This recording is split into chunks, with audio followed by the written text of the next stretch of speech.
It's 10 p.m. Do you know where your children are? Right now on the 10 o'clock news.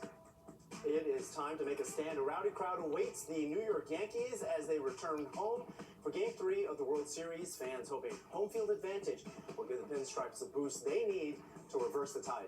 But first, thousands flocked to the world's most famous arena. Donald Trump holding a big campaign rally at Madison Square Garden, snarling traffic for New Yorkers. Good evening. I'm Natasha Verma. And I'm Arthur Chian. The election is just 9 days away. I mean, some can't wait, probably. And Trump returns to the hometown of New York City to hold this rally. Fox 6's Kendall Green is live in Midtown. Kendall, things look a lot more calmer behind you compared to earlier today. Yeah, good evening, Natasha and Arthur. It was controlled chaos earlier, but like you said, things are a lot calmer than they were earlier today. Here on the strip of 8th Avenue, we had Trump supporters on this side, and you had protesters on the other side. But we talked to some folks that were caught in the middle of it all. Former President Trump's visit to MSG brought plenty of spirited responses, as both his supporters and opponents lined 8th Avenue just outside of the garden. It's wild to pass through. Protesters at a Rise and Resist rally played across the street during his visit made their stances more than apparent. But we caught dozens weaving through the avenue lugging luggage, telling Fox 5 they were both overwhelmed and frustrated by the crowds. It's a disgrace. I can't believe that they would rent jam for all this. And it interrupts our lives. I hate it. So crazy. We were just trying to get to the train station to get to our Amtrak home, and we're like trying to walk around through the crowds. It's a little bit overwhelming, maybe. I had no idea this was happening. It's just insane.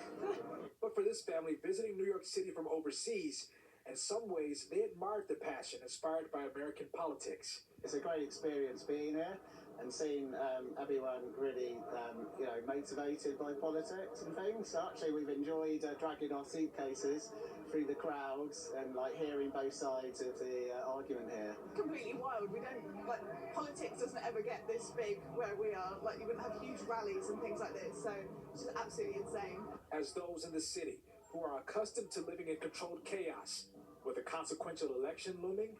I think it's all worthwhile, right? This is election, and we have to see this. It's important that the people are talking. Now, as expected, things did get a bit tense at times, but nothing brewed over the brim here in Midtown. Natasha and Arthur. All right, Kendall, thank you so much. And Vice President Kamala Harris is getting ready for what her campaign is calling her closing argument. It'll be on Tuesday in the same place that Trump spoke on January 6th before his supporters stormed the Capitol.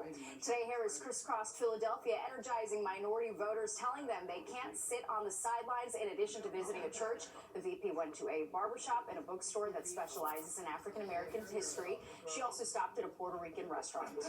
While Kamala Harris is showing a slight edge in the polls, the latest data from the 538 project shows her leading Donald Trump nationwide by just over a point, 48.1% to Trump's 46.6 in terms of how each candidate is viewed. Harris has a 46.4 favorability rating, while Trump is 43.4%.